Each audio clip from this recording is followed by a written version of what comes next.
Bien-aimés dans le Seigneur, bonjour, shalom partout là où vous vous trouvez. Nous bénissons le Seigneur pour le souffle de vie qu'il nous accorde en ce jour. Bienvenue à une minute de prière de ce mardi 28 novembre 2023. Vous êtes de plus en plus nombreux à nous suivre. Continuez de partager ces exhortations et prières sur YouTube, sur TikTok, sur Facebook et faites-le avec des amis via WhatsApp et tous les réseaux. Que notre Dieu vous bénisse. Aujourd'hui, le Seigneur m'a mis à cœur de partager avec vous un passage que vous connaissez très bien. Il s'agit de 2 Corinthiens chapitre 9, les versets 7 et 8. Nous lisons au nom de notre Seigneur Jésus-Christ. Que chacun donne comme il a résolu en son cœur, sans tristesse ni contrainte, car Dieu aime celui qui donne avec joie. Et Dieu peut vous combler de toutes sortes de grâces, afin que, possédant toujours en toutes choses de quoi vous satisfaire à tous vos besoins, vous ayez encore en abondance pour toute bonne œuvre. Alléluia. Mon frère, ma sœur, c'est vraiment regrettable de fois de constater que nous sommes capables de dépenser de l'argent pour des futilités. Dépenser pour de futilités, dépenser pour la nourriture, dépenser pour de choses dont le corps a besoin, c'est vrai, mais deux fois, dont le corps a envie tout simplement. Il faut faire la part de choses entre les besoins et les envies. Les envies, on n'est pas obligé de les combler, mais les besoins, si. Alors deux fois, nous perdons le temps à dépenser beaucoup d'argent pour les envies. Tout simplement, je veux me faire plaisir. C'est pas mal si vous avez les moyens. Mais nous oublions deux fois de faire aussi de notre mieux pour contribuer à l'œuvre de Dieu. Beaucoup pensent que contribuer à l'œuvre de Dieu, c'est payer sa dîme. La dîme, ce n'est pas une loi, ce n'est pas une obligation. Excusez-moi pour ceux-là qui sont légalistes. La dîme n'est pas une obligation. Tu n'es pas obligé de donner ta dîme. Mais si tu le fais et que tu t'es décidé de le faire à la manière dont ça se faisait et que tu veux pratiquer la dîme, ne pense pas que cette dîme-là va aller réclamer quoi que ce soit comme pensent certains. Normalement, le Seigneur veut que nous puissions soutenir son œuvre, que nous puissions donner librement, donner au-delà de toute mesure. Si tu penses qu'aujourd'hui, toi, tu peux dîmer, c'est pas mal, mais alors au-delà de la dîme, tu dois encore donner. Donner aux pauvres, donner à ceux qui en ont besoin, donner aussi pour l'œuvre de Dieu. L'œuvre de Dieu, ce n'est pas seulement construire des églises, parce qu'on construit des églises normalement pour que qui y habite. On construit des églises pour venir prier, et puis on ferme, et puis tout le monde rentre à la maison. C'est du gâchis. Dieu n'a jamais envoyé quelqu'un. Dans la Bible, lorsque Dieu a envoyé pour construire le temple, c'était autre chose.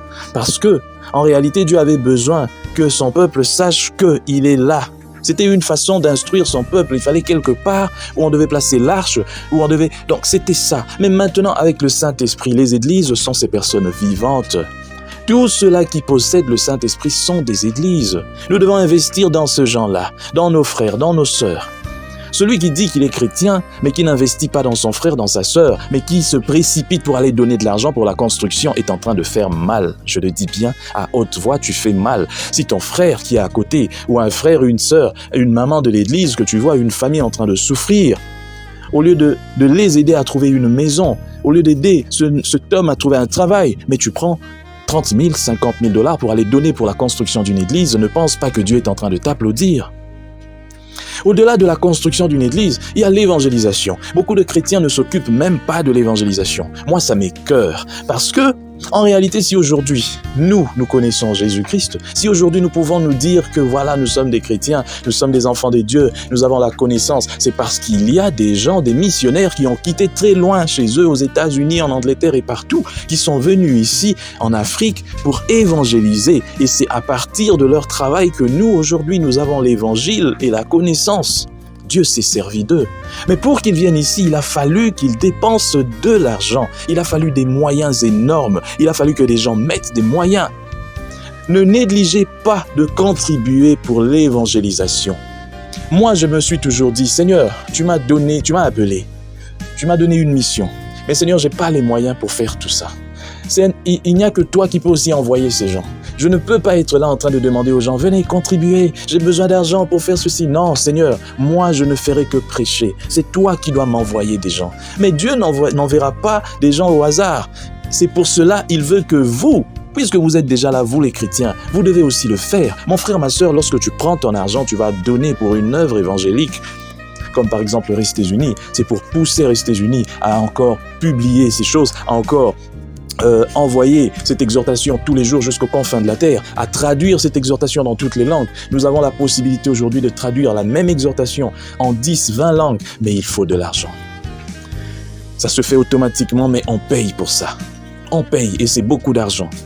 Alors, le Seigneur a pourvu parce qu'il a mis des frères et sœurs, mais qui ne savent pas contribuer pour l'œuvre de Dieu. C'est facile d'aller s'acheter quelque chose à 10 $, à 20 $, à 15 $, mais difficile pour se donner à l'œuvre de Dieu. C'est vrai, ce n'est pas aussi de la faute totalement des chrétiens, c'est parce que ceux qui nous ont dévancés aussi ont fait du n'importe quoi. Lorsqu'on leur a emmené de l'argent pour l'évangélisation, pour l'œuvre de Dieu, ils ont fait de cet argent leur propriété.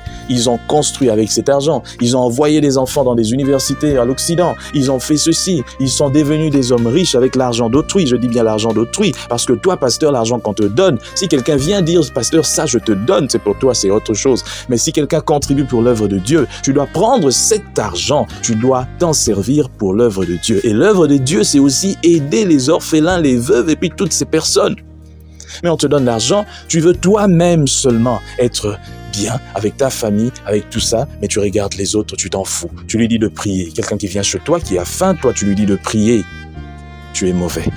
Tu es mauvaise. Il n'y a qu'à toi qu'on doit faire des largesses. Même des gens qui n'ont pas d'argent doivent aller chercher pour juste venir contribuer pour ton sucré, pour ton jus, pour je sais pas quoi. C'est bien. Peut-être tu as enseigné, mais tu es aussi un chrétien, tu dois aider. Tu dois aider. Que le Seigneur touche les cœurs et qu'il nous aide à savoir comment donner. Nous prions.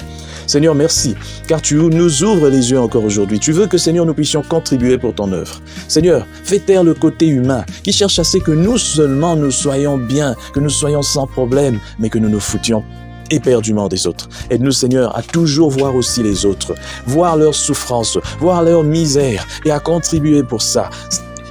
Contribuer à l'œuvre de Dieu, c'est aussi donner aux orphelins, donner aux veuves.